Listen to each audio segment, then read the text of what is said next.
Entender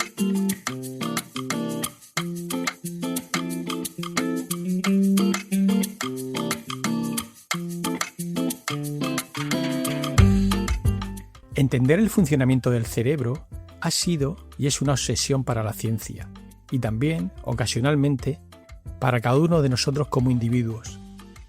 ¿Qué parte de nuestra manera de pensar y comportarnos está en los genes? ¿Y qué parte se debe al entorno, a lo que nos ocurre? En otras palabras, ¿hasta qué punto somos lo que somos por cómo venimos de fábrica? ¿O lo que somos depende de nuestra voluntad, de nuestra vivencia, de nuestro entorno? Santiago Ramón y Cajal, uno de los dos científicos españoles con premio Nobel, dijo que todo ser humano, si se lo propone, puede ser escultor de su propio cerebro. Con esta frase apuntaba a la plasticidad cerebral para cambiar la estructura del cerebro y su funcionamiento a lo largo de la vida. Esto se ha demostrado, por ejemplo, mostrando cómo cambian algunas áreas de cerebros de violinistas o taxistas, o con numerosos estudios a escala celular o molecular. Un ejemplo muy bestia de esta adaptabilidad del cerebro es que personas que nacen sin cerebelo, una estructura que tiene la mitad de las neuronas del cerebro, son capaces de sobrevivir. Ramón y Cajal fue muy certero en sus teorías basándose en observaciones de preparaciones de cerebros de distintos organismos.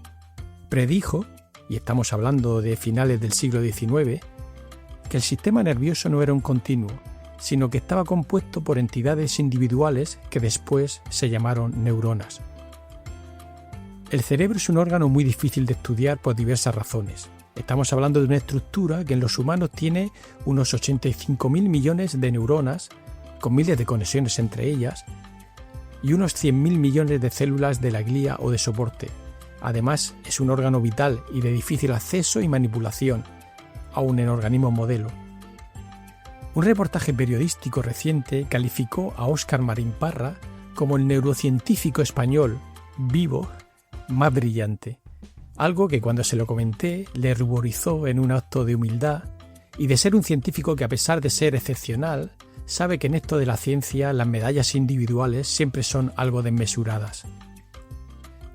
Óscar fue autor de un artículo muy relevante en Nature Medicine en el año 2016, plantando una baliza en el campo para marcar un camino en la investigación en neurociencias.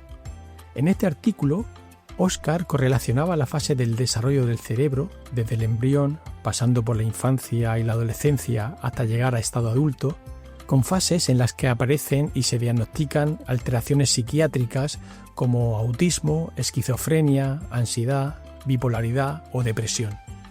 Esto sugería que si conocemos los mecanismos por los cuales el cerebro se desarrolla en cada periodo de nuestras vidas, podríamos entender cómo la alteración de esos mecanismos pueden causar estas enfermedades y, por lo tanto, abrir esperanzas a terapias o acciones preventivas.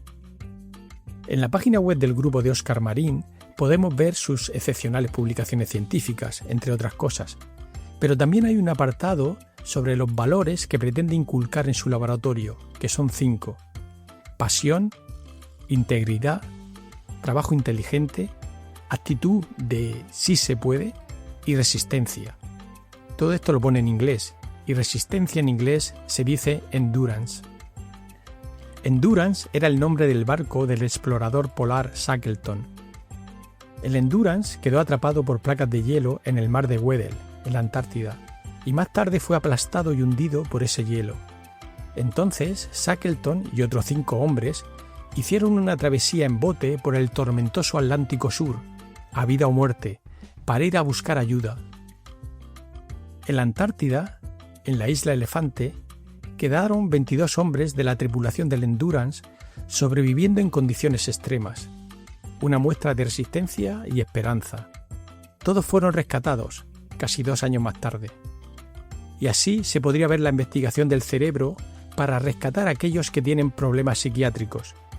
Los afectados y sus familias pueden encontrarse aislados y desesperanzados, pero la buena noticia es que hay un buen puñado de científicas y científicos que han tomado un bote para adentrarse en los complejos mecanismos del cerebro y que tarde o temprano regresarán con ayuda.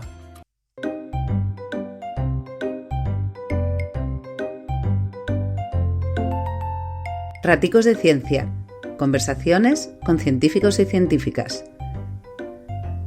La ciencia, como la vida, se disfruta a raticos.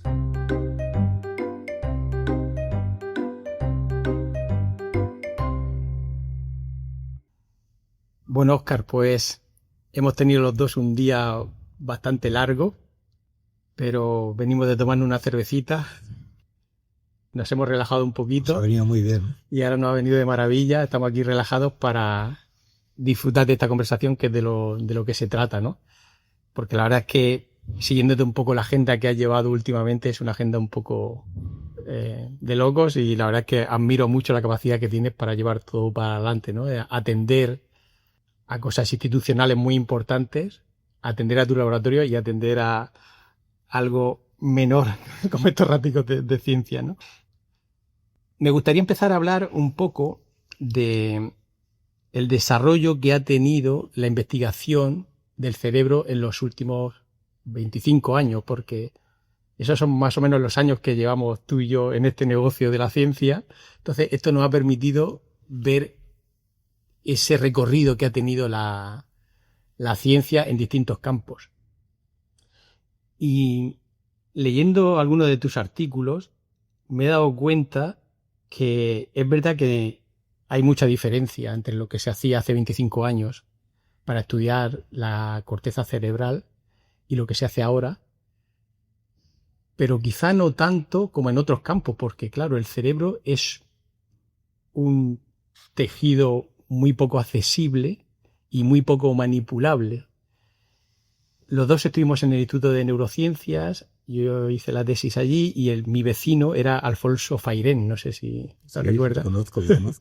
Pues Alfonso Fairén, yo tenía amigos haciendo allí la tesis, y hace 25 años lo que se hacía es hacer rodajas de cerebro de distintos animales modelos, desde ratones, gatos y todo esto, hacer inmunocitoquímica, que es con un anticuerpo marcar dónde está una proteína, y entonces cuando tú esa rodaja la veías marcada con estos anticuerpos, interpretabas cosas.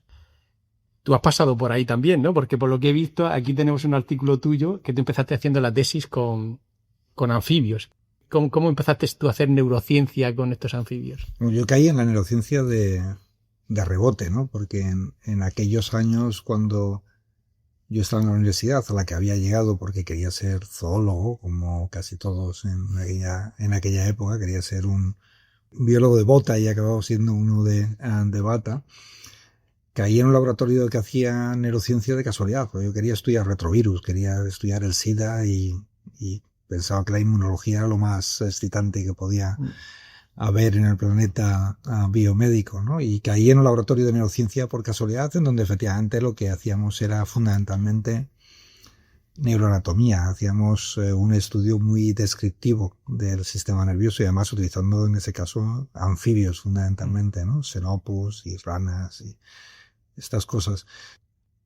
Muy básico, muy fundamental, pero en realidad entender un poco la estructura de un órgano complejo como el cerebro, y en este caso entenderlo con una perspectiva evolutiva, ¿no? Comparativa, me ha dado muchísimo juego después en mi carrera, ¿no? Porque entiendo mejor los cerebros que son un poco diferentes, entiendo cómo han evolucionado utilizando diferentes soluciones y en muchos casos conservando muchos factores. Pero sí, inicialmente mi ingreso, digamos, en la biología era una biología muy, muy descriptiva, muy de mirar y interpretar, ¿no? Sí, un poco como Ramón y Cajal, ¿no?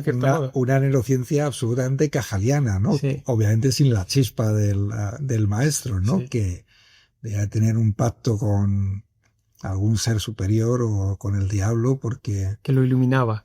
Cosa que se imaginaba, cosa que después hemos comprobado que era absolutamente cierta, ¿no? Pero sí, era una neurociencia muy descriptiva, y en aquella época la neuroanatomía se entendía de una forma como algo muy pasado, ¿no? Muy antiguo, muy de modé, por así decirlo, y sin embargo, pues de alguna manera con las nuevas aproximaciones, ¿no? La biología molecular, que nos da acceso ahora a la información de células únicas, ¿no? todo eso está de vuelta en realidad, esa neurobiología mucho más descriptiva, con un detalle mucho mayor, pero sigue todavía de moda. De alguna manera entendemos suficientemente poco del sistema nervioso como para que todavía tengamos que describir en gran medida cómo es antes de poder preguntarnos cosas acerca de cómo funciona, ¿no? Como tú dices, eso te ayudó mucho. Yo creo que eso es algo muy importante porque a veces en algunos estudiantes de doctorado veo que son excesivamente ambiciosos desde el minuto 1, ¿no?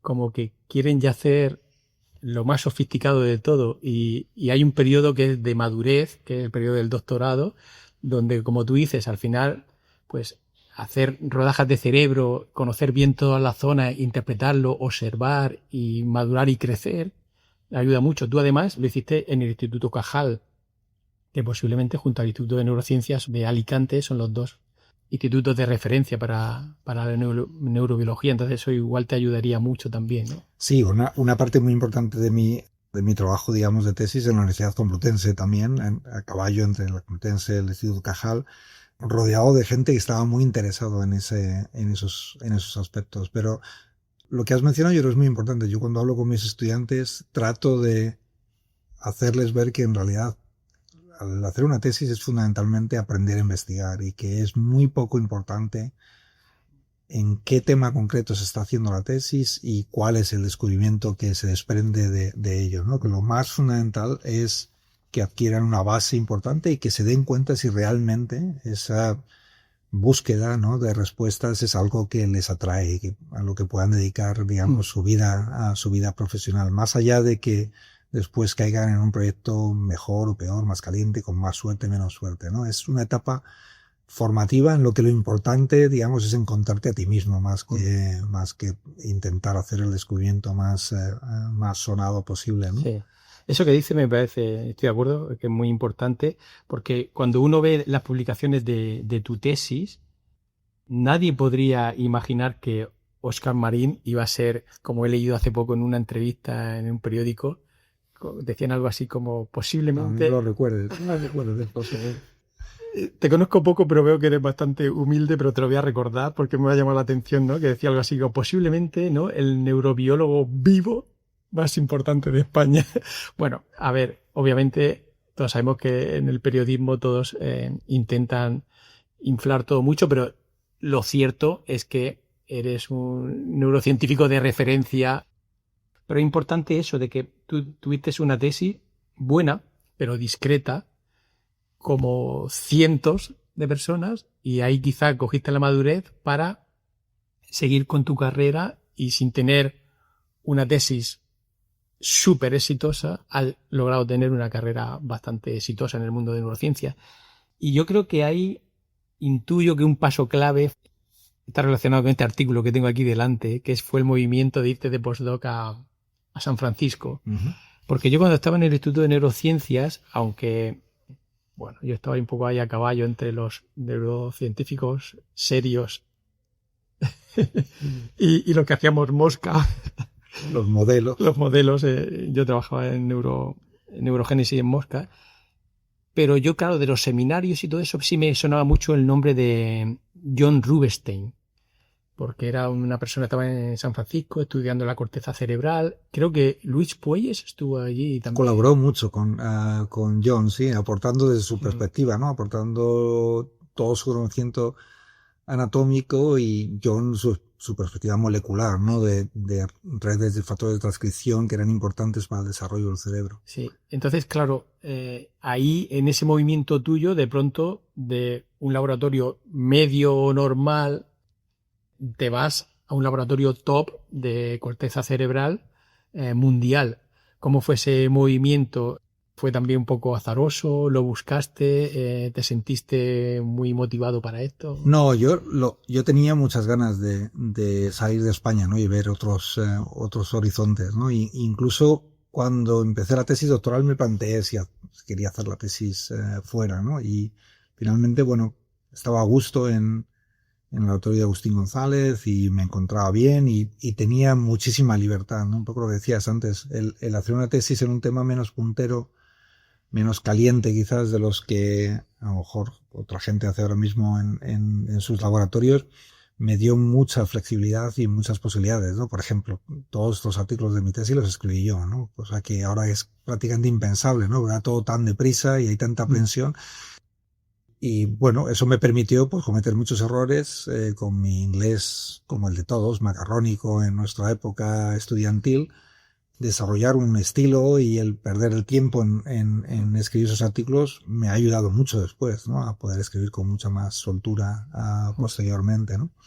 Pero sí tenía ganas de salir de España, ¿no? Y ver otros sitios. Y quizás esto es importante el saberlo. Obviamente, yo venía de un laboratorio absolutamente desconocido, había hecho una tesis en neotomía en anfibios, y por más que quisiera defenderla lo mejor posible, pues no era una cosa excesivamente puntera, ¿no? O sea que recuerdo que mandé cartas a, no sé, 10, 12, 15, 20 laboratorios, ¿no? Y solo un puñado de ellos me cogieron, y finalmente el laboratorio John Rubinstein se interesó porque yo conocía a Luis, había trabajado un poco con él y habíamos coincidido, y bueno, pues me imagino que eso sirvió para que, digamos, me facilitara, digamos, el camino. Y después de un congreso visitamos San Francisco, mi mujer y yo. No estábamos casados en esos momentos, pero ella estaba buscando postdoc también. Y terminé cayendo en el laboratorio de John Rubinstein en UCSF, en la Universidad de California. O sea, hiciste una entrevista personal. Sí, hicimos una entrevista. Pero eso es importante, ¿no? Que el tipo viera que sí, tenías ahí brillo ahí en los ojos. Obviamente yo creo que eso es muy importante. Eso es lo que hacemos hoy en día. Cada vez que queremos reclutar a alguien en el laboratorio, yo creo que eso es muy, muy importante, ¿no? Fuimos después de un congreso de neurociencia y bueno, el laboratorio fue muy importante, pero yo creo que lo más importante fue el ambiente, ¿no? UCSF, la Universidad de California en San Francisco, la he estado visitando otra vez hace unos meses, después de casi 20 años de estar allí. Sigue siendo un sitio bastante fascinante en cuanto a cantidad de gente brillante, ¿no? Concentrada en un campus relativamente pequeño, ¿no? Y con mucha tradición en neurociencia, ¿no? Ese cambio fue muy transformativo. Sí, siguen teniendo mucho impacto en neurociencia, siguen teniendo muchos grupos trabajando en neurociencia. Y eso, bueno, fue un cambio muy sofisticado, digamos. El pasar de la Complutense a la Universidad de California en San Francisco fue un cambio bastante radical. Sí, porque siguiendo un poco el hilo que hablaba al principio de la evolución de cómo estudiar el cerebro en los últimos 25 años, simplificando mucho las cosas, digamos que en los años 90 aquí en España pues se hacía mucho lo de hacer rodajas en criostato, ¿no? Imagino de cerebros de animales e interpretar cosas.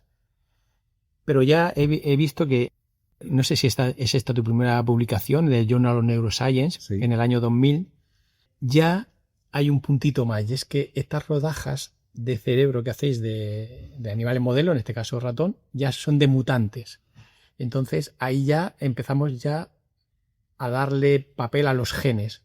Es decir, oye, si quitamos este gen, estas neuronas que tienen que estar en este sitio no están en el otro. O sea, ya en el año 2000 estamos en esa situación, y estamos en esa situación en Estados Unidos, en San Francisco, que siempre va unos años por delante, ¿no? de España. Esto fue así, ¿no? Sí, esta genética, ¿no? Empezaba a llevar la genética, el estudio, digamos, el poder perturbar la función de genes en ratón. Y en nuestro caso, digamos, otra cosa que tuvo mucha importancia, porque todos estos estudios de los primeros knockouts, generar estos ratones llevaba muchísimo tiempo.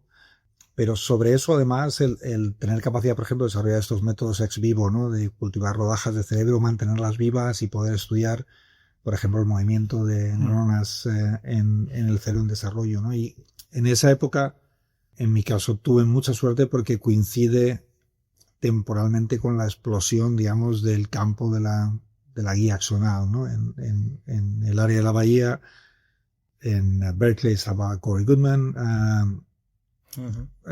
utilizando Drosophila para encontrar todos estos genes que controlaban, digamos, las conexiones del cerebro de Drosophila. Y en el otro lado de la bahía estaba Martha Lavin, que se convierte en mi segundo mentor en UCSF, cuando él todavía estaba allí, porque mi interés fundamental al llegar al laboratorio de John es estudiar migración neuronal, ¿no? Estudiar cómo las neuronas migran durante el desarrollo, y eso viene a caballo de unos descubrimientos que ha hecho el laboratorio de John unos años antes, en los que descubrieron el origen de las interneuronas de la corteza cerebral. Así que es una especie de tormenta perfecta, porque en ese ambiente se empiezan a descubrir todos los genes, todas las moléculas relacionadas con la guía axonal.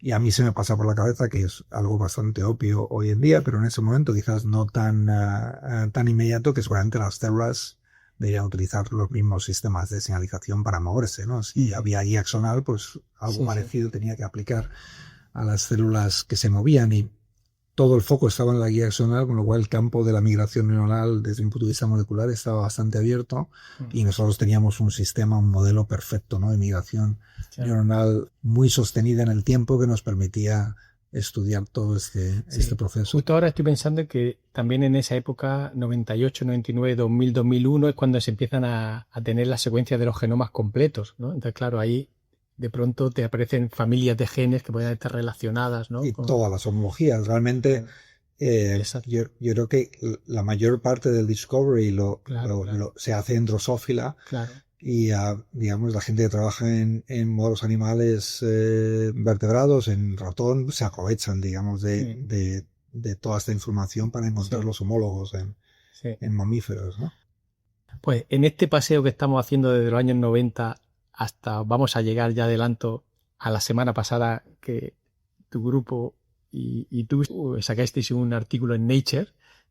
En este recorrido desde los 90 hasta el Nature de la semana pasada, vamos a hacer un pequeño paréntesis, porque lo que has dicho de cultivar las rodajas de cerebro lo relaciono con algo que he leído tuyo en noticias, y es que vas a participar en colaboración con Sant Joan de Déu en la posibilidad de hacer como una especie de banco de tejido cerebral in vivo, pues aprovechando las cirugías cerebrales que se hagan en tumores de niños, en tumores pediátricos.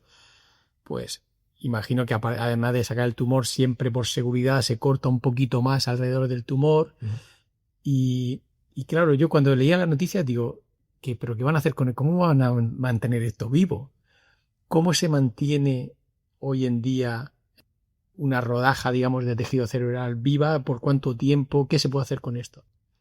Bueno, lo más sorprendente es que es exactamente lo mismo que hacíamos hace 20 años con rodajas de ratón. Hemos aprendido a hacerlo con tejido humano, porque quizás la frontera, digamos, a la que nos estamos enfrentando ahora es intentar entender de todo lo que hemos aprendido en los últimos 20 años en el desarrollo del cerebro del ratón, qué aplica, qué está conservado y qué cosas son diferentes en el desarrollo de la corteza humana, ¿no? Y por primera vez yo creo que empezamos a tener herramientas para poder hacernos estas preguntas. Y lo sorprendente es que el tejido humano, el tejido cerebral humano, es bastante más resistente a la hipoxia que el tejido de ratón, lo cual quiere decir que si eres capaz de poner en marcha la logística que requiere, que a partir de una cirugía habitual o un tumor, o en muchos casos también epilepsias que son solo tratables desde un punto de vista quirúrgico, ese tejido que normalmente se desecharía después de haber sido estudiado por el neuropatólogo, somos capaces de preparar una rodaja y mantenerlo con vida, ¿no? Y este tejido humano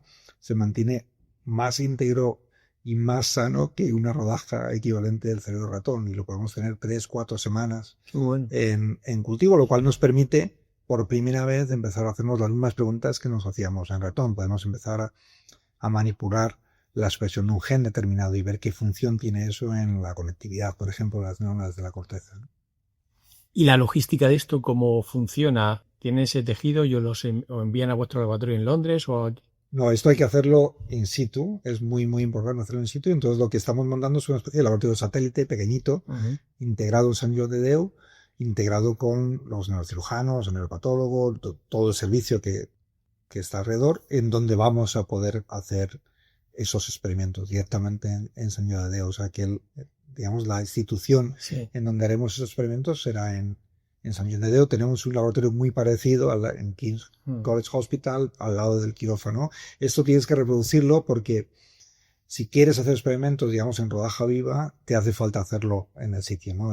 No viajan bien, ¿no? Es una cosa que se puede obtener tejido y luego mandarlo para hacer estudios de genómica o transcriptómica, lo que quieras, pero esos, digamos, estudios funcionales en donde quieres manipular la expresión de un gen, quieres ver qué pasa en la conectividad, hay que hacerlos en el sitio. Pues así, visto desde fuera del campo, me parece que puede ser un antes y un después a la hora de formularos preguntas, ¿no? Porque desde ahí imagino que podéis hacer RNA interferencia, se puede hacer CRISPR, se puede hacer... Puedes hacer lo que quieras porque además tienes el margen, digamos, temporal, ¿no? Qué bien. En algo que en ratón es difícil de hacer en muchos días, ¿no? Porque el tejido se deteriora muy rápidamente, se convierte en necrótico con mucha facilidad, ¿no? El tejido humano resiste muy bien. ¿Y la rodaja de este tejido, digamos, de qué grosor es, más o menos? Son entre 250 y 300 micras. Que ahí... Se cultivan normalmente en un interface, por así decirlo, encima de una membrana, de forma que tienen medio por debajo, pero tienen contacto, digamos, con el oxígeno, digamos, por 300 micras, y ahí, claro, caben varias capas de neuronas, porque... Y se puede mirar, ahí sí se pueden mirar ya cosas que no se pueden reproducir fácilmente o en un cultivo celular de células disociadas, o ni siquiera en un organoide, ¿no? Que están muy en boga y que son herramientas también muy potentes, pero esta es la estructura real del cerebro, ¿no? Claro. El cambio, digamos, de paradigma en ese sentido es muy importante. Sí, justo te iba a preguntar por eso, ¿no? Que yo creo que hubo un boom de los organoides, porque, bueno, los organoides son, corrígeme si lo digo mal, son células madre que tú, digamos, que las indicas que se hagan neuronas, entonces forman estructuras tridimensionales que pueden, iba a decir, me sale en inglés, resemble, se pueden parecer a un trocito de cerebro, ¿no? Que utilizan la información que tienen en su genoma para self-organize, organizarse a sí mismas, ¿no? Y al organizarse a sí mismos sí forman estructuras que de alguna manera tienen algo que ver con lo que vemos en el desarrollo del sistema nervioso, pero claro, es una porción muy pequeña del cerebro y enseguida, digamos, por más información que tenga, faltan demasiadas señales como para que aquello tome la forma necesaria, ¿no? Y entonces, bueno, terminas generando una estructura que sí es más compleja que lo que puedes hacer en un cultivo disociado, pero en ningún caso nunca se llega a aparecer la estructura real que podemos observar. Demasiado artefactual, ¿no? Sí, pues importante como herramienta, pero que da juego en algunos aspectos y yo creo que va a tener profundidad, sobre todo si somos capaces de mantenerlos y madurarlos durante más tiempo, pero muy diferente a la the real thing, que podríamos decir. Yo creo que eso hay algo importante que la gente sepa fuera de la ciencia y dentro de la ciencia también, y es que todo modelo es útil, pero depende de la pregunta que hagas. Entonces, un organoide te puede dar una respuesta fantástica a lo que estás preguntando, ¿no? El problema es cuando preguntas algo que no encaja. Un modelo que no encaja, ¿no? Pues fíjate que pensaba hacer una línea temporal de cómo se estudia el cerebro y ya a mitad de camino hemos saltado al futuro, ¿no? Que son estas rodajas de cerebro que me parece muy, muy interesante. Entonces, después de tu periodo en Estados Unidos, donde ya, digamos que haces ya ciencia de otro nivel, con publicaciones muy buenas, llega siempre el salto de voy a volver a España a ver si mantengo el nivel, que ese es un factor limitante, ¿no? Porque hasta ese momento tú habías ido de la mano de gente, aunque tú habías tomado la iniciativa para escribir tus artículos y todo eso, pero ahora tienes que arrancar tú de nuevo. Entonces vuelves al Instituto de Neurociencias de Alicante, ahí estás, calculo, ¿no? Como unos 10 años o así. Sí. Y bueno, tengo que decir que demuestras rápidamente que puedes hacer ciencia de mucho nivel, porque sacas artículos de nivel, sacas Neurons, con Nuria Flames, que es una amiga común. Y aquí, una de las cosas también, voy a hacer otro pequeño paréntesis, y es que, bueno, tú sigues un poco la línea de estudiar interneuronas, que ahora hablaremos un poco de lo que es en la corteza cerebral, pero me gustaría hacer un paréntesis para comentar que después de estos 10 años en Alicante, entonces algo que es realmente excepcional, y es que una vez que los españoles estamos unos años extranjeros y volvemos a España, no nos sacan de aquí ni con agua caliente y tú decides en el 2013-2014 irte a montar tu laboratorio en Londres. ¿Cómo fue ese camino inverso? Yo creo que es una cuestión de etapas, ¿no? Yo creo que te das cuenta de cuando nos fuimos a Estados Unidos, fuimos muy felices allí, pues después de 5 años te das cuenta de que ya has aprendido quizás todo lo que tienes que aprender y que te gustaría hacer algo diferente, en este caso montar tu propio laboratorio y tenía todo el sentido del mundo volver a España por cuestiones personales, cuestiones profesionales y la oportunidad de abrir el laboratorio en Alicante pues funciona muy bien, ¿no?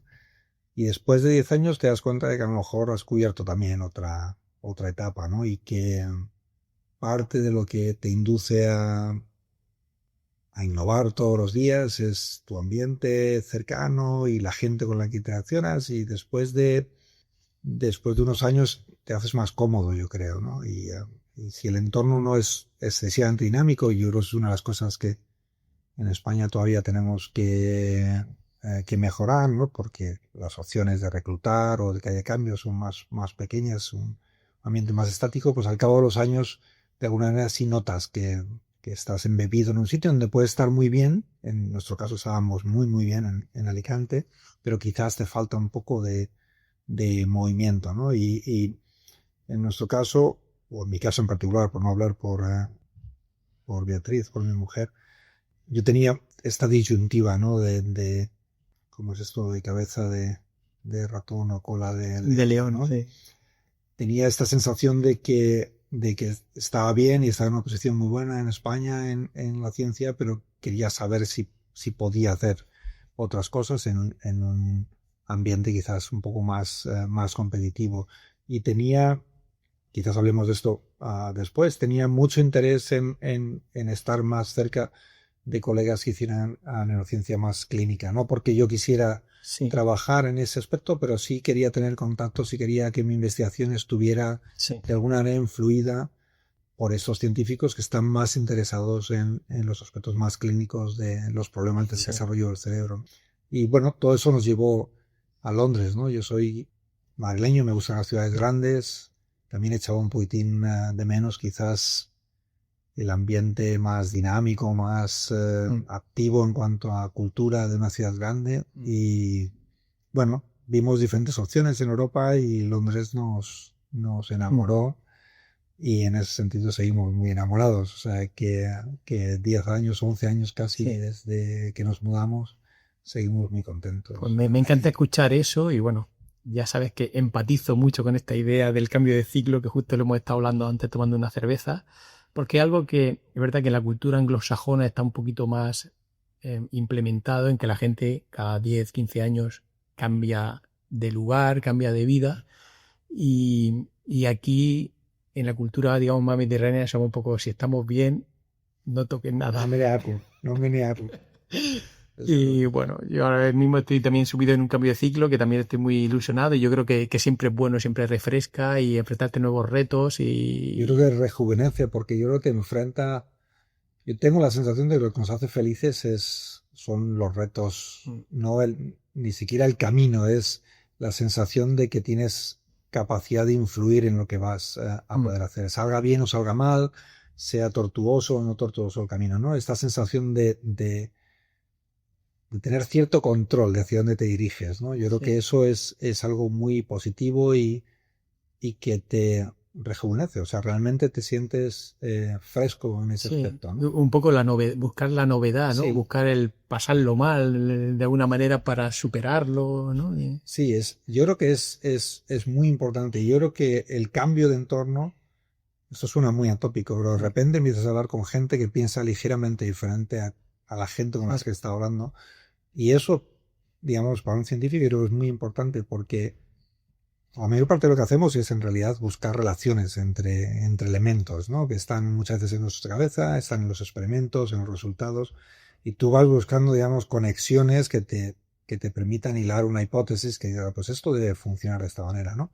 Cuando hablas con gente que piensa de una manera diferente a ti, que lo enfoca de otra manera, eso te abre posibilidades, ¿no? Te empieza a permitir ver las cosas desde un punto de vista diferente, ¿no? Y eso yo creo que lo hace más divertido, ¿no? Lo que comentabas antes de querer estar más cerca de los clínicos en algún momento de tu carrera, yo lo he detectado también en tus publicaciones, y hay una revisión en Nature Medicine que haces tú, donde yo creo que es un punto de inflexión, y ya no solo en tu carrera, sino también en el campo, ¿no? Esto es del 2016, que es justo cuando ya tú te empiezas a incorporar en Londres, y hay aquí unas figuras que bueno, yo ya las he visto en bastantes charlas, y básicamente tu razonamiento sobre el cual aportas datos para ver que esto es coherente, y es que el desarrollo del cerebro tiene una parte muy importante prenatal, pero luego el cerebro sigue desarrollándose durante toda la vida, los primeros años son clave, los primeros años de vida, pero después sigue habiendo reconexiones y sigue habiendo una plasticidad. Entonces, tú haces una correlación entre esos momentos de desarrollo del cerebro hasta los 20 años y cómo se diagnostican una serie de enfermedades durante la vida de las personas. Entonces, ves que si en los 2 o 3 primeros años se diagnostica el autismo, es que ha habido un problema en el desarrollo en ese periodo. La ansiedad un poquito más tarde, y luego la esquizofrenia, que suele aparecer en la adolescencia. Entonces tú dices, si se diagnostican enfermedades en distintas etapas del desarrollo del cerebro, es que estas etapas del desarrollo del cerebro son importantes para estas enfermedades, ¿no? Es un poco eso. Un poco la idea. Yo creo que relativamente sencilla, pero ha llevado bastante tiempo el digamos, llevarla, digamos, a un libro de texto, en el sentido de que conceptualmente durante mucho tiempo se pensaba que el cerebro se desarrollaba antes de nacer y después prácticamente estaba todo hecho, ¿no? Y si hay algo trascendental respecto a cómo construimos nuestro cerebro comparado con el resto de los animales, incluso comparado con el resto de primates, es que lo construimos muy despacio. O sea, la diferencia fundamental de un cerebro humano respecto a otros cerebros es que nos lleva 20 años construirlo. Y eso, digamos, como especie nos da una ventaja muy grande, fundamentalmente alrededor del desarrollo de la corteza cerebral, porque terminamos de construir esas conexiones, esos circuitos, mientras estamos aprendiendo, mientras estamos expuestos a nuestro entorno más cercano en nuestra infancia, en los primeros años de nuestra vida. Y eso hace que como especie tengamos una capacidad de adaptarnos a nuestro entorno inmediato de una manera brutal. Yo creo que incomparable con cualquier otra especie, ¿no? Terminamos de construir nuestro cerebro para adaptarlo exactamente a nuestro entorno, ¿no? Para bien y para mal. Cuando las cosas van bien, cuando las cosas van mal, todo eso va a influir en nuestro cerebro. Y eso hace que esa plasticidad, ese periodo de plasticidad incrementado durante esos primeros años de desarrollo, no solo nos permite adaptarnos, pero también nos permite reaccionar a cambios que han ocurrido en nuestro cerebro. Por ejemplo, si tenemos una mutación en un gen determinado que es muy importante para construir nuestro cerebro, durante todos esos años ese cerebro se va a configurar de una manera ligeramente diferente a como ocurre en la mayor parte de la población, y eso puede dar lugar a una patología. Así que en realidad todas estas enfermedades es la consecuencia de construir un cerebro de una manera ligeramente diferente a como lo construimos en lo que consideramos más o menos el espectro normal de diversidad de una población humana, ¿no? Sí, como tú dices, es algo que costó mucho darse cuenta y relativamente simple, pero precisamente por lo simple que es, tú tienes que dar una serie de argumentos muy potentes para que publiques algo como en Nature Medicine, para decir, si esto está publicado en Nature Medicine, es que lo han mirado de 100.000 ángulos y Oscar tiene razón, ¿no? Y claro, a partir de aquí se abren aspectos muy interesantes, como hay cosas para las cuales ya estamos predeterminados, porque ha habido un azar con los genes en el periodo del desarrollo embrionario, que si tienes algunas mutaciones o combinación de mutaciones vas a nacer autista sí o sí, y poco se puede hacer. Pero me parece muy interesante la otra parte en el cual hay una predisposición genética, pero puede haber factores externos, como puede ser un consumo de drogas o traumas, que te pueden remodelar el cerebro, en ese caso para mal, porque estamos hablando de patologías, pero antes tú hablabas también que puede ser para bien, y de pronto una experiencia te puede dar remodelar el cerebro para tener más autoestima o más algo así, ¿no? Entonces ahí la pregunta es, en la parte, digamos, que ya viene del desarrollo embrionario y genética, poquita cosa se puede hacer. Donde nos queda un poquito margen es después, ¿no? En esa plasticidad. ¿Cómo visualizas que podemos intervenir en esa plasticidad? Yo creo que tengo esperanzas que incluso en aquellos trastornos de desarrollo que están más influidos por la genética y que debutan, digamos, que aparecen más temprano, que podamos utilizar la plasticidad del cerebro para reconducir la trayectoria, ¿no? Y ahí yo creo que va a ser muy importante pensar en el desarrollo del cerebro como una trayectoria vital que ocurre a lo largo de muchos años, y que lo que queremos es que, aunque haya una desviación inicial, intentar reconducirla en la medida de lo posible a arco de trayectorias más normales. Sí, esto que estás diciendo, perdón que te interrumpa, me viene a la cabeza, yo conozco gente que tiene en su entorno niños autistas, ¿no? Y esa gente se gasta mucho dinero en terapias, que muchas veces no sabes hasta qué punto se están gastando demasiado dinero, demasiado poco, pero por lo que me estás contando, tú sí que puedes remodelar esto y hacer que ese autismo sea menos severo si trabajas esa plasticidad, ¿no? O sea, hay que distinguir muy bien entre qué cosas tenemos capacidad de cambiar y qué cosas no. Hay cosas estructurales que a lo mejor son muy difíciles, pero la conectividad del cerebro sigue remodelándose durante todas estas etapas postnatales y sin duda intervenciones que podemos hacer ahora mismo, que son simplemente de comportamiento, de enseñanza, etcétera, tienen un impacto muy positivo, ¿no? El diagnóstico temprano de estas enfermedades, la atención dedicada desde muy temprano tiene un impacto positivo. Eso lo sabemos. Y eso es sin tener ninguna herramienta adicional que nos permita a lo mejor fomentar esta plasticidad y conducirla de una manera positiva. Es más fácil de entender, por ejemplo, en trastornos que debutan mucho más tarde, ¿no? Como la psicosis o la esquizofrenia. Lo que sabemos es que las personas que sufren estos trastornos no son personas que tienen una infancia absolutamente normal y una adolescencia temprana bastante normal y de repente se convierten en personas que sufren un episodio psicótico, se repite y se les diagnostica esquizofrenia. Una proporción muy elevada de esas personas que después son diagnosticadas con esquizofrenia han sido diagnosticadas anteriormente con algún tipo de trastorno del espectro autista. O sea que es un continuo de problemas, unos más severos muy temprano, otros que llevan más tiempo. Y lo que sabemos es que seguramente el episodio desencadenante final que caracteriza a la psicosis, esta pérdida de contacto con la realidad, por así decirlo, muy severa, que se hace repetitiva en personas que sufren esquizofrenia, eso no es más que, digamos, uno de los episodios de este curso de la enfermedad, ¿no? Y en ese sentido, al tener un margen temporal mucho más grande, ¿no? Porque pues la media edad de debut de una psicosis de este tipo, 18, 20 años, 22, nos da quizás más perspectiva para quizás sí reconducir parte de esos problemas. A lo mejor no llegar a evitar todos los síntomas, pero yo sí soy optimista de que a lo mejor sí podemos revertir esa trayectoria y que la persona nunca llegue a sufrir psicosis, ¿no? O sea que yo creo que ese margen tan grande, digamos, de esas trayectorias sí nos puede permitir de alguna manera mejorar y lo sabemos, ¿no? Hay estudios en Australia, por ejemplo, que simplemente mejorando las condiciones de estudiantes que sufren bullying en las escuelas se reduce, digamos, el porcentaje de chicos que están en riesgo de sufrir psicosis de terminar desarrollando psicosis. O sea, hay intervenciones que son en ese sencillo todavía sencillas de comportamiento,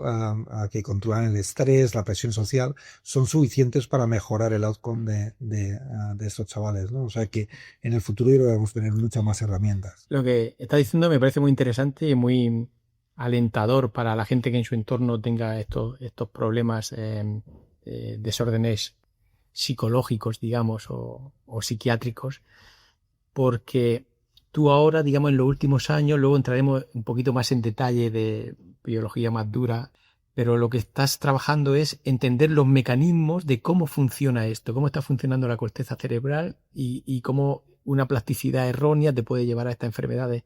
Y eso es fundamental porque para arreglar algo tienes que saber cómo funciona. Sí, no hay de otra. No hay de otra. Entonces ese es un poco lo que tú estás plantando, las semillas que estás plantando, ¿no? Y me parece muy interesante. Luego también tiene esto una connotación social interesante y es que, por lo que me está diciendo, un poco somos lo que fuimos en nuestra infancia, ¿no? Bueno, yo creo que es... No podemos pensar simplemente que somos fruto de nuestros genes. Los genes traducen, digamos, la información y construyen un cerebro, pero ese cerebro es un órgano tan increíblemente plástico que va a moldearse con todo lo que nos va a ocurrir en nuestro entorno. Y esto hay que pensarlo desde el punto de vista negativo, por supuesto, pero también positivo. O sea, eso hay que pensar que las personas que cuando pensamos en la educación de nuestros hijos, cuando pensamos en qué tipo de sociedad queremos, sí tenemos que pensar que todo lo que estemos haciendo va a tener un impacto muy importante en que después, cuando nos hacemos mayores, seamos capaces de resistir mejor o peor el estrés, que seamos capaces de entender mejor o peor que, digamos, que no todo siempre funciona como a nosotros nos interesa, cuándo aprender las cosas, ¿no? Hay muchísima información mucho más reciente acerca de cuándo somos capaces de adquirir lenguaje, cuándo somos capaces de empezar a desarrollar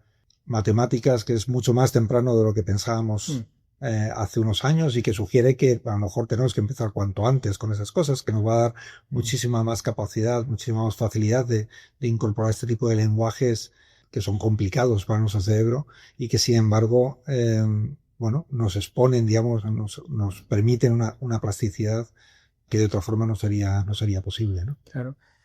Estudiar estos mecanismos, como tú lo estás haciendo, como he dicho, tiene un gran potencial terapéutico, pero también desde el punto de vista social yo creo que es muy importante que la gente entienda que si una persona es bipolar, a lo mejor es bipolar por una razón que está fuera de su mano, que no es su voluntad, que es que tenga una mutación genética o que haya tenido un trauma. Entonces, entender los mecanismos de por qué una persona es así puede llevar también a una mayor aceptación social, ¿no? Bueno, lo del estigma es una cosa que estamos luchando, yo creo que es una batalla que estamos ganando, pero que es muy, muy importante. Nadie se plantea si una persona tiene una cardiopatía, el cómo eso afecta o deja de afectar cómo es esa persona, ¿no? La diferencia es, claro, los problemas de nuestro cerebro define quiénes somos, ¿no? Nosotros somos nuestro cerebro esencialmente. Y por supuesto que atribuimos nuestro comportamiento a un acto de absoluta voluntad, cuando en realidad, bueno, pues uno hace lo que puede con el cerebro que nos hemos dotado, digamos que la biología nos ha dotado, ¿no? Entonces sí es muy, muy importante que seamos capaces de entender que los problemas del cerebro no son más que son equivalentes a los problemas que tenemos en cualquier otro órgano, simplemente que se manifiestan de una manera obviamente mucho más visible respecto a nuestro comportamiento. Sí, sí. Y bueno, vamos a entrar ya un poquito más, dando ya el salto al último paso de tu artículo o el artículo de tu grupo en Nature de la semana pasada. Bueno, hay que decir que para ti publicar en Nature in Science pues no es algo excepcional, pero la verdad es que me ha llamado la atención que justo haya sido la semana pasada que haya salido este artículo. Y me ha gustado mucho ver eso, es cómo la técnica ha ido avanzando, y de hacer rodajas de cerebro, interpretar cosas, ya empezáis a intervenir en el cerebro, en este caso de ratones. Primero utilizáis ratones a los cuales les podéis marcar algunas células, de manera que después las podéis seguir. Y me ha llamado la atención que no sabía que realmente, pues, no sé cómo lo hacéis, ahora me lo explicarás, podéis, estando el ratón vivo, le podéis intervenir en el cerebro metiendo virus, y en estos virus van empaquetaditos dentro genes que hacen que expreses una cosa o expresen otra, ¿no? Esto, tecnológicamente, a mí ahora mismo me parece ciencia ficción, y la verdad es que me ha encantado leerlo porque no sabía, porque eso te abre un abanico de posibilidades. Tú puedes empaquetar también plámido para hacer CRISPR, ¿no? Por ejemplo, en estos virus. ¿Sí? Exactamente. Yo creo que es en ese aspecto, yo creo que una de las grandes revoluciones de los últimos años es que estamos moviéndonos de la genética de ratón tradicional, ¿no? De manipulación de un gen, incluso aunque lo hiciéramos de forma condicional, ¿no? Que podamos controlar el espacio y el tiempo. Nos estamos desplazando a una biología en la que utilizamos normalmente virus adeno-asociados, AAVs, en los que podemos empaquetar un montón de cosas, y en los que además, porque cada vez conocemos más acerca de qué expresa cada célula en cada momento, podemos utilizar esos enhancers, ¿no? Esos elementos promotores de la expresión de un gen determinado, y utilizarlos como vehículos para expresar nuestro virus solo en el tipo celular que queremos, ¿no? Y si eso lo enlazamos con el momento en el que queremos hacerlo, volvemos a tener esa precisión muy grande, ¿no? De dirigirnos a manipular solo un tipo celular en un momento determinado, sin tener que construir un ratón de nuevo, ¿no? Que nos ahorra mucho tiempo, ¿no? Y es claro, el cerebro, la corteza cerebral tiene muchos cientos de tipos celulares diferentes, y es esta especificidad celular lo que lo hace tan complejo, ¿no? El tener acceso a estos diferentes tipos de neuronas y el poder manipularlas, al final hacer experimentos no es más que eso, ¿no? Manipular una variable y mirar el resultado de tu manipulación, eso nos da, digamos, mucha capacidad de inferir, digamos, cómo ocurren las cosas. Sí, he visto que también hacéis electrofisiología, ¿no? Ahí en ese momento también me parece alucinante. Por dar un poco datos a la gente que no esté escuchando de la complejidad del cerebro, decir que un cerebro humano puede pesar 1,3 kg, tiene como unos 85 millones de neuronas y cada neurona de media tiene unas 10.000 conexiones. Hay unos 100.000 millones de células de la glía, que son células que no son neuronas, pero que son parte del cerebro. Entonces, claro, son números, 85.000 millones de neuronas son números que da una idea interconectadas de la complejidad, pero vosotros os centráis sobre todo en un par de tipos de la corteza cerebral, que son interneuronas, una de ellas, y las otras son lo que le llamáis células piramidales. Esto tú has explicado en varios sitios, que son dos tipos de neuronas, donde unas son excitadoras, digamos, las células piramidales, que son los músicos, y las interneuronas, que son inhibitorias de señales o reguladoras de un poco de tráfico, que sería el director de la orquesta.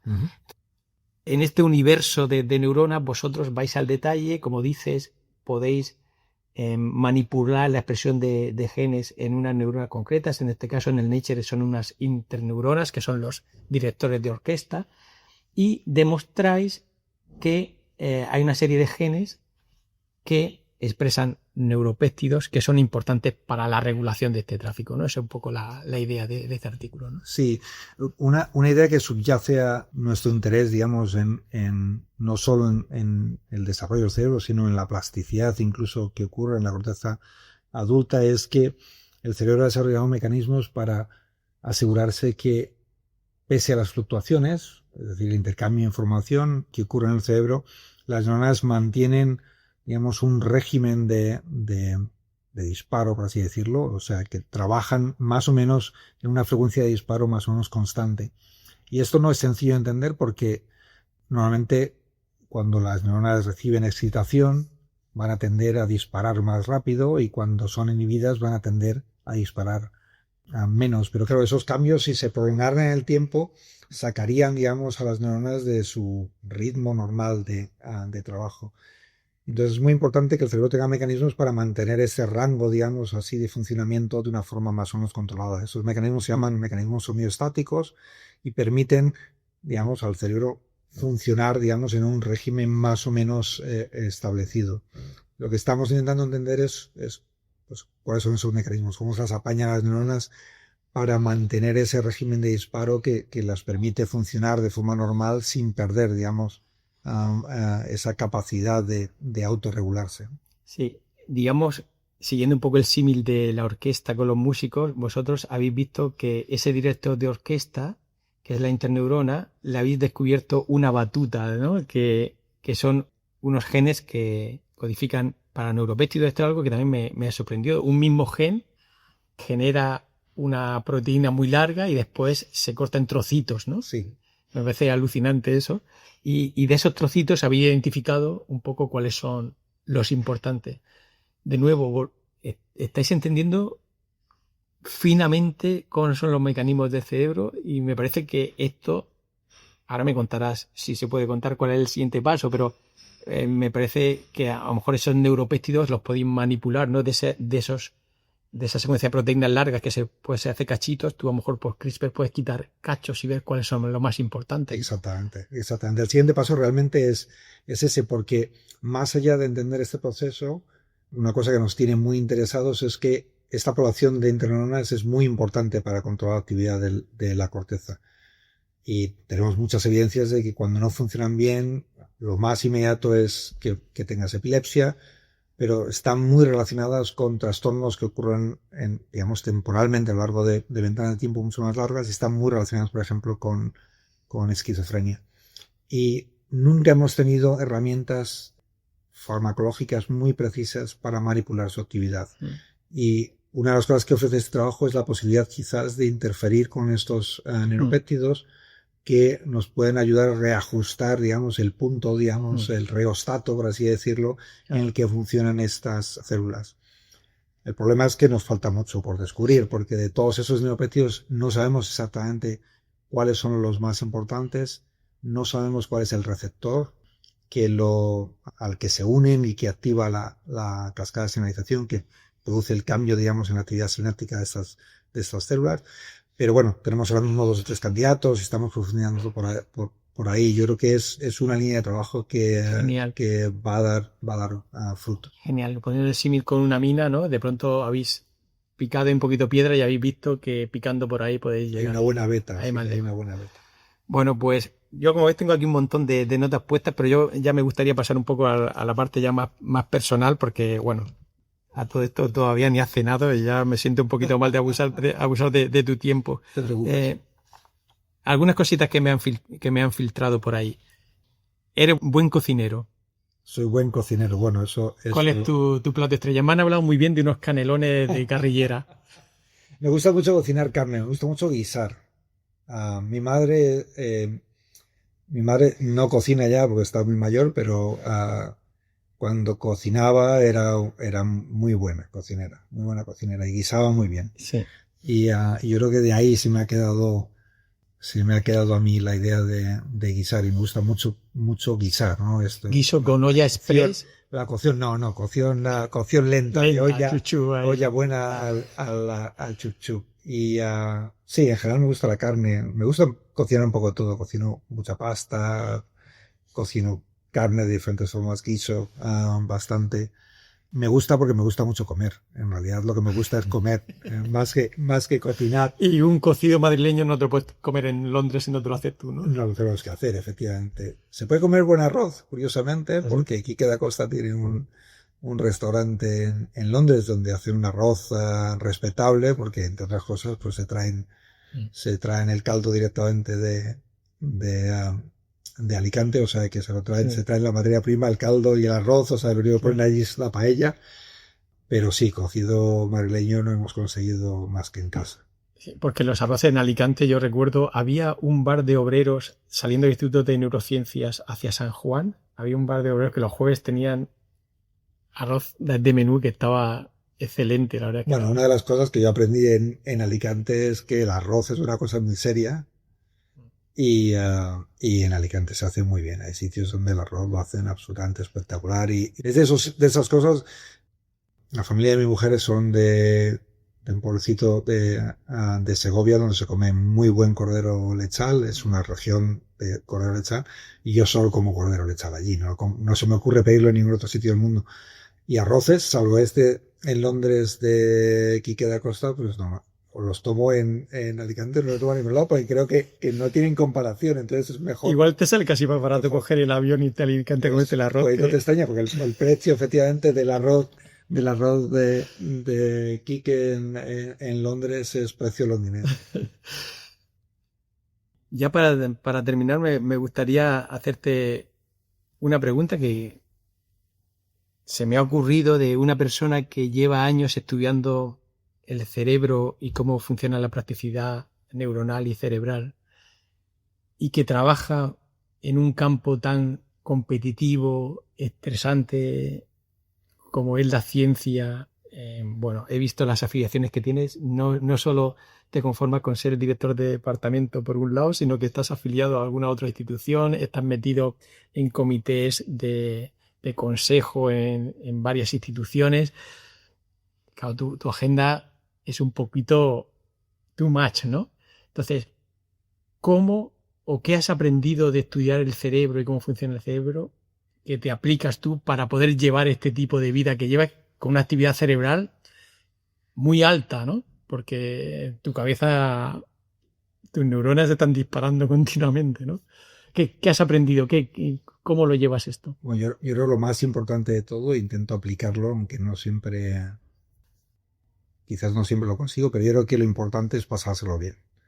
Yo creo que trabajar muchas horas o ponerle mucho esfuerzo en una actividad, yo creo que es bastante más sencillo si uno se lo está pasando muy bien que si no se lo está pasando. Así que intento que lo que ocupe mi agenda en la mayor parte de lo posible sea algo que realmente me interese mucho y me haga disfrutar, ¿no? Aprender y cambiar. No siempre es posible, ¿no? Porque tampoco nos vamos a engañar. Sí, o sea, hay una reunión de departamento. No hay ningún trabajo perfecto, todos los trabajos tienen sus problemas y siempre hay sitios y situaciones en las que dices, me gustaría estar haciendo otra cosa. Pero en líneas generales disfruto en gran medida casi todo lo que hago. Yo creo que eso es muy importante para llevarlo con mucha, digamos, naturalidad.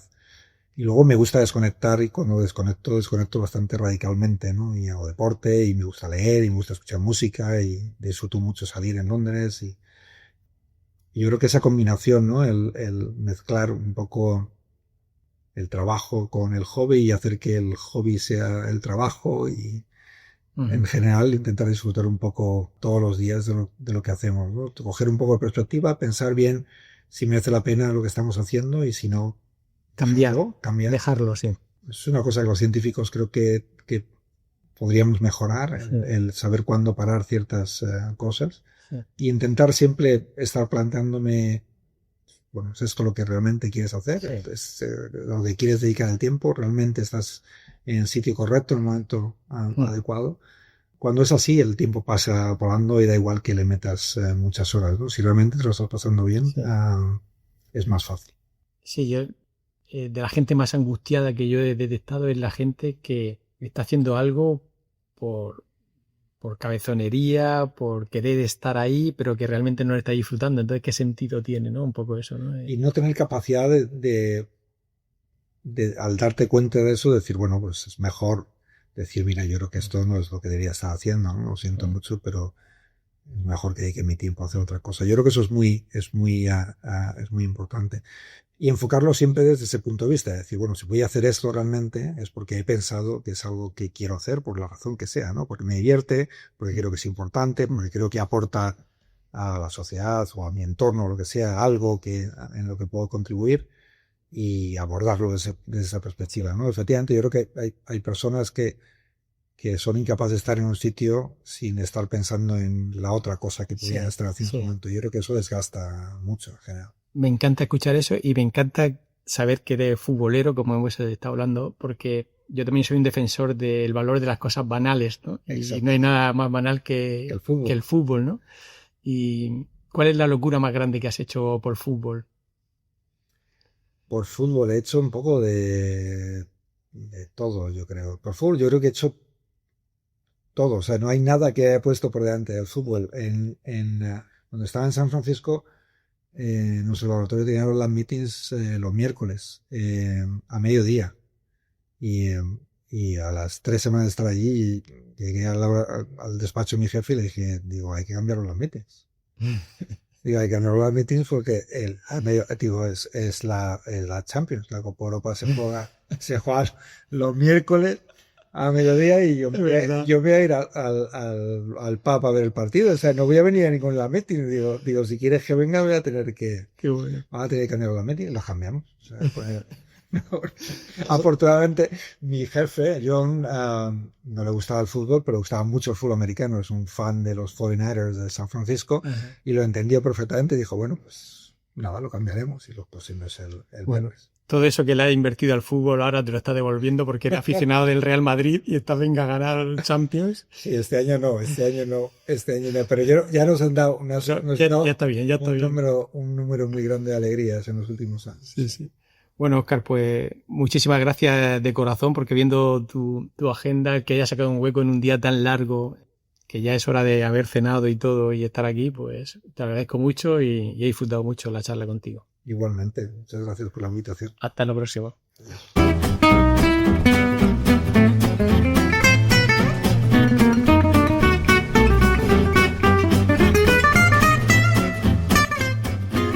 Hasta aquí Raticos de Ciencia. Te esperamos en el próximo podcast.